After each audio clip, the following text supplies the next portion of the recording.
a sua morte.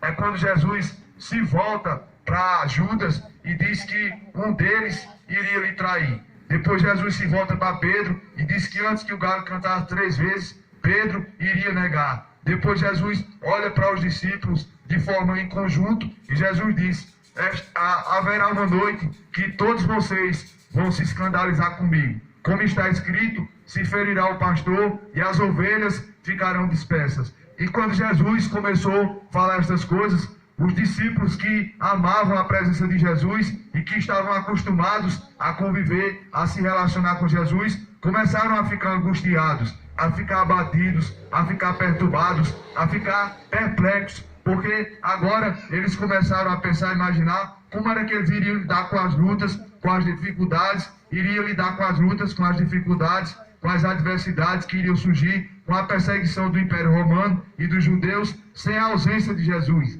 sem a presença de Cristo, sem Jesus estar com ele, porque Jesus agora seria morto. E eles ficaram tristes, ficaram perplexos por conta disso. Alguém que já perdeu um ente querido e já passou por essa situação, sabe o sentimento que se sente, o tamanho da dor da perca, da dor do sofrimento, da angústia, que é perder alguém. E era assim que os discípulos se encontravam naquele momento. Era esta a condição dos discípulos. E conosco não é diferente. Semelhante a isso que eu estou dizendo, todos nós passamos por lutas, passamos por dificuldades, passamos por adversidade. Às vezes é uma luta na família, é um pai, uma mãe que tem um filho drogado, ou até mesmo um problema conjugal, ou uma falta de emprego, ou uma enfermidade que bate na porta. Às vezes os sofrimentos, eles variam. Mas sabe qual foi a solução que Jesus apresentou para o sofrimento dos discípulos?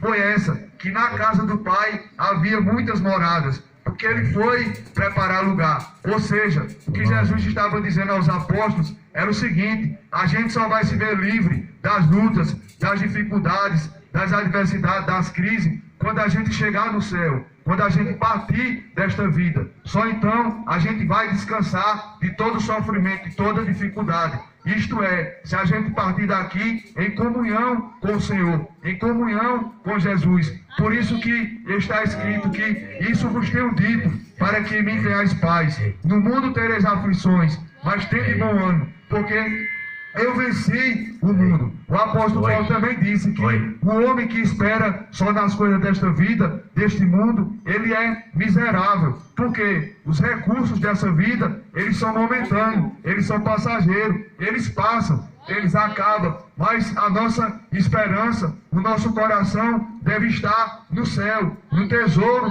celestial. Jesus disse que onde estiver o nosso coração, ali estará o nosso tesouro. Ou seja, se o nosso coração e se o nosso tesouro estiver no céu, Jesus disse que ali o ladrão não alcança, não rouba, nem a traça e nem a ferrugem destrói. Mas Jesus disse que se o nosso coração, se a nossa esperança estiver nas coisas dessa vida, aqui o ladrão rouba, aqui a traça, a ferrugem destrói.